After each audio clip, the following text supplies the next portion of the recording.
السلام عليكم ورحمة الله وبركاته. الحمد لله رب العالمين والعاقبة للمتقين والصلاة والسلام على سيد الأنبياء والمرسلين وعلى آله وصحبه أجمعين ومن تبعهم بإحسان إلى يوم الدين. أما بعد، فأعوذ بالله من الشيطان الرجيم. بسم الله الرحمن الرحيم.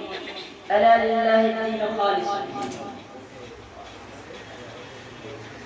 قابل احترام صدر مجلس اور حاضرین انجمن، آج کی اس نورانی محفل میں جس موضوع پر روشنی ڈالنا چاہتا ہوں وہ ہے خلوص کا فائدہ.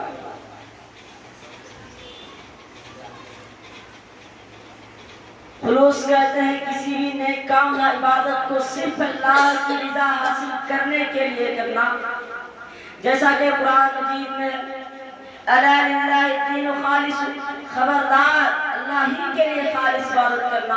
اور ایک مقام پر فرماتا ہے وَادْعُوهُ مُخْلِصِينَ لَهُ الدِّينَ، اور صرف اسے اللہ کو پکارو اپنے دین کو اسی کے لیے خالص رکھ کر.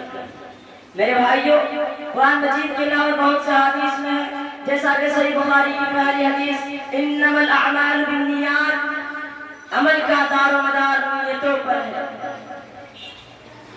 اس حدیث سے معلوم ہوتا ہے جو عمل خلوص اور عبادت صرف اللہ کی رضا کے لیے کیا جائے وہ مقبول اور فائدہ مند ہے، اور جس کسی نے اور جذبے کی آمیزش کی ہو وہ نامقبول اور بے فائدہ ہے. سچ کا مولانا انصاری عمری نے نہ ہو نور جس میں خلوص کا نہ ہو بوئے سنت مصطفیٰ، نہ ہو نور جس میں خلوص کا نہ ہو بوئے سنت مصطفیٰ، ہو ہزار دلکش و دلربا وہ برا عمل ہے بھلا نہیں. لیجئے ایک واقعہ سنا. نبی کریم صلی اللہ علیہ وسلم بیان کرتے ہیں 3 آدمی سفر پر نکلے راستہ میں رات گزارنے کے لیے، اور ایک روایت کی اور سے بارش سے بچنے کے لیے ایک پہاڑی کے غار میں داخل ہوئے. اتفاق یہ ہوا کہ پہاڑی کے غار جو منہ تھا دروازہ، اچانک ایک بہت بڑے پتھر کے گرنے سے اس کا منہ بند ہو گیا اور باہر نکلنے کا راستہ نہ رہا. تو انہوں نے ایک دوسرے سے کہا اس مشکل سے نجات پانے کے لیے اب صرف ایک ہی راستہ ہے کہ اللہ کو یاد کرو، کہ اللہ کو یاد کرو خلوص کے ساتھ اور نجات طلب کرو. تینوں نے باری باری کہنا شروع کیا. ایک نے کہا اے اللہ، میرے ماں باپ بوڑھے تھے، میں دن بھر بکریاں چرا کر جب شام کو میں گھر آتا تو سب سے پہلے اپنے بال بچوں سے بھی پہلے اپنے ماں باپ کو دور بلایا کرتا تھا. چارے کی تلاش میں بکریوں کو بہت دور لے گیا. رات ہو گئی، والدین سو چکے تھے، لیکن دودھ کا پیالہ لیے رات بھر ان کے سرہانے کھڑا رہا. فجر طلوع ہوئی. جب فجر طلوع ہوئی تو میں نے سب سے پہلے انہیں دودھ پیش کیا، پھر اپنے اہل و عیال کو دیا. اے اللہ، اگر یہ میرا عمل خالص تیری رضا کے لیے تھا تو اس مصیبت سے نجات عطا کرنا. اتنا کہنے پر وہ بھاری سی چٹان اپنی جگہ سے تھوڑی سی سرک گئی.